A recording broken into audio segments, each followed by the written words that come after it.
couple weeks ago, I posted a video talking about my sense that music is, for the most part, dead. That, you have on the one hand a bunch of micro niches in which people carefully repeat a decades-old style, and then a mainstream in which people cycle through a predetermined set of ideas. And to balance that out, I just wanted to talk about some albums I've heard in the last year or so that I've quite enjoyed. Now, none of these, I think, are going to revolutionize the world of music or change things in a deep way, but, it is people continuing to do effective and interesting things within the niches and the styles that we have.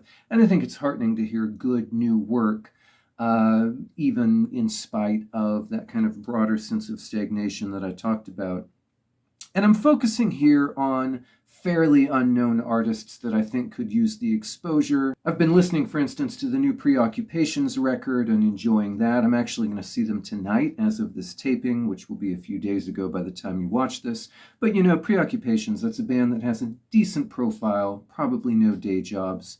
So, I'm not, for instance, going to talk about that album here. I'm also focusing pretty squarely on things that are in a prog rock niche, because that's the general audience that my channel has, to whatever extent I have one. And the standard that I've set here is new-ish, meaning basically things that have come out in the last year, right?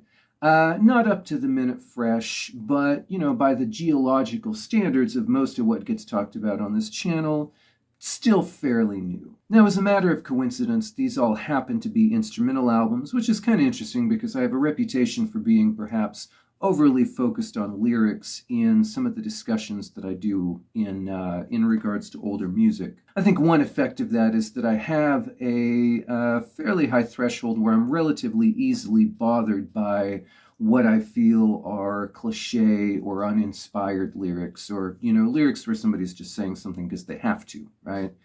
And so in terms of appreciating obscure bands, it's actually sometimes easier for me to connect with instrumental material. And not to be a jerk, but just an observation here that this video also makes a good illustration of my theory that maybe we're at a point in history where all the good band names are used up. Maybe I'm just trying to excuse the fact that my own band has a name nobody likes very much.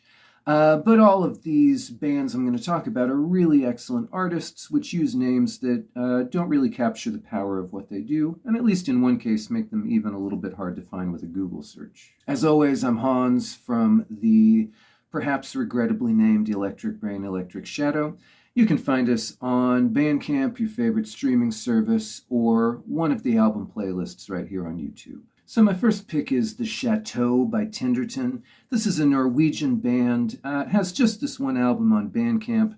Came out back in April of this year. The bio is fairly minimal. It does mention that all four members are involved in other bands, though the bio that I found doesn't say which other bands. That's basically all the information I can find about them. Now, their bio describes them as chivalric prog. I'm not sure, honestly, what they mean by the term chivalric, because it doesn't seem to have any particular medieval elements to it or anything in it that would contain what I think of as chivalry.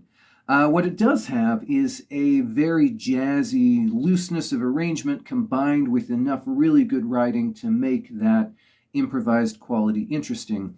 I don't actually know what the balance is here of composition to improv on this album, but it reminds me a bit of classic Focus, not in like easy stylistic terms, but in terms of having really good underlying themes balanced by a great sense of freedom in the playing, and I suppose in being instrumental progressive rock. Now, this album, to my ears, avoids obvious stylistic imitation or any clear debt to any particular artist, right? One thing that is notable is that a lot of the guitar playing has kind of a fluid glissando quality, a bit like Steve Howe, or maybe even reminds me in places a little bit of Adrian Belew's fretless guitar work on Man with an Open Heart, though I doubt that it's literally a fretless guitar or a similar instrument.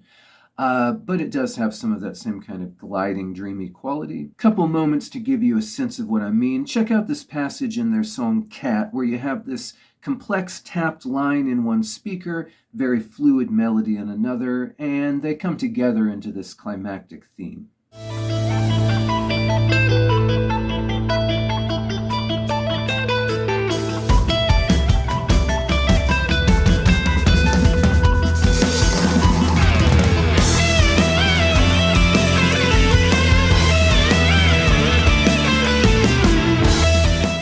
also like this passage in their song The Sun, where a section that sounds almost improvised coheres into a simple but effective theme which is then built up in repetition.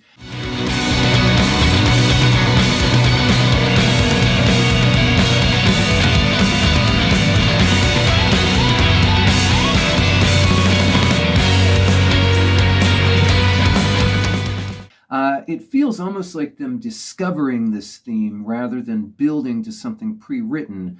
This is another place where it's a little hard to tell sometimes what the ratio is of composition to improv, but that sense of discovery is quite thrilling. Next up is Siel by Giant Hedgehog, who are a German instrumental progressive rock band. I'm not trying to do the accurate German pronunciation of their album title there.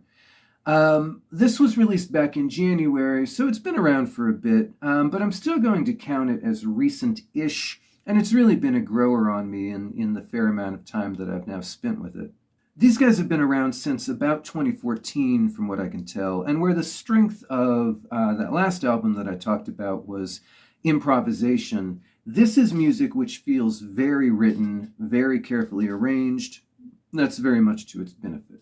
And this is a band which really scrapes the outer edges of dynamic possibility in an effective way, right? You know, they have some incredibly delicate pastoral acoustic passages and some really strikingly effective, intense, heavy riffs. Now, obviously, you know, in the 20 years or so since Opeth, that's not an unprecedented or really even an unusual combination.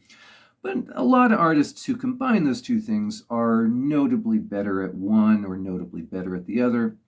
These guys are quite moving and atmospheric when they do the pastoral thing, and then they legitimately do kick ass when they go heavy, and then they have careful, thoughtful build-up between those two extremes, rather than just, you know, toggling in a kind of black and white way. Their bio cites the influence of K.O. / Maudlin of the Well, which I think is quite evident in their willingness to write sprawling compositions which mix dissonant passages with very appealing melodic elements.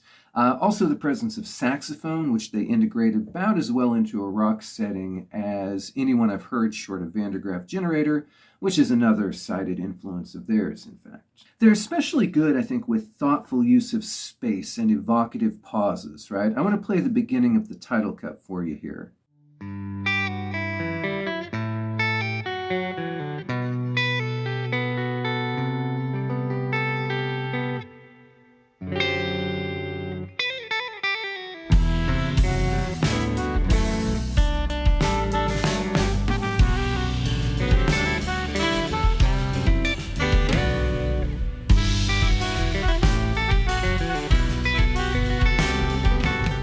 Now, that's a wonderful passage. It was hard to not just let it keep running, right?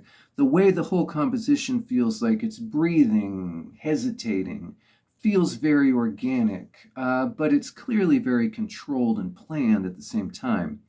Now, I mentioned earlier the integration of heavy riffs. Here's a section from a little bit later in that same song showing how they use some of those dynamic contrasts.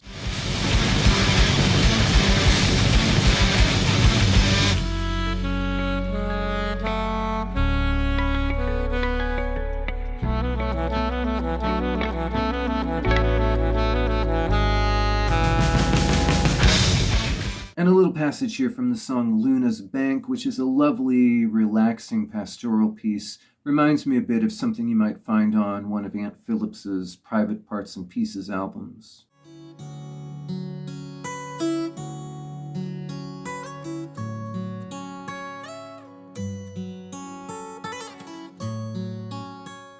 This is one that's really sunk in over multiple listens, and coming back to it actually to prepare for this review, I was surprised once again how immersive and effective it is. So MZ, which I hope I'm pronouncing correctly, is a project by the French musician Matthew Torres. I found very little biographical information beyond that. This album did come out in June of this year. Now, this has some elements of that particular type of progressive metal that I normally don't love, right? Which is those kinds of like chunky, super low-end stutter riffs and shreddy leads. Nothing against that type of thing, right? It rarely moves me all that much.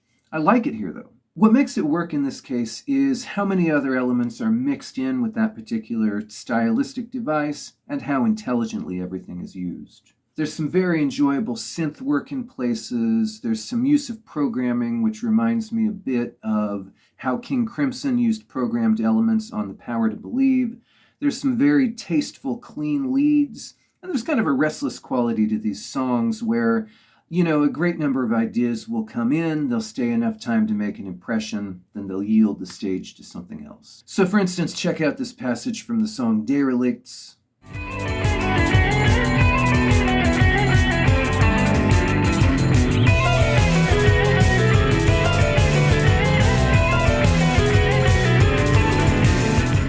Both of the main themes there are simultaneously very intricate, but also very satisfyingly composed. Torres obviously has immense skill as an instrumentalist, but he's using that to expand his ability as a writer, right? Or to expand what he can put into his compositions, which of course is the most satisfying way to see that technical skill being used. I also appreciate how an additional counterpoint layer comes in on every repetition of the theme. Or check out this song, Inquiet Payen. I hope I'm coming even vaguely close to the appropriate pronunciation of that.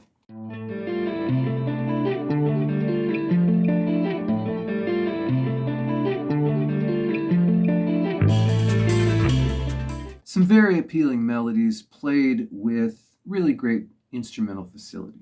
All right, so that's been 3 new-ish albums, new in a kind of broad sense of the term, that I've been enjoying lately.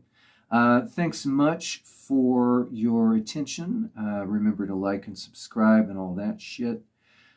See everybody next week, and feel free to let me know in the comments if there's anything else you think that I might enjoy based on my experiences with these albums.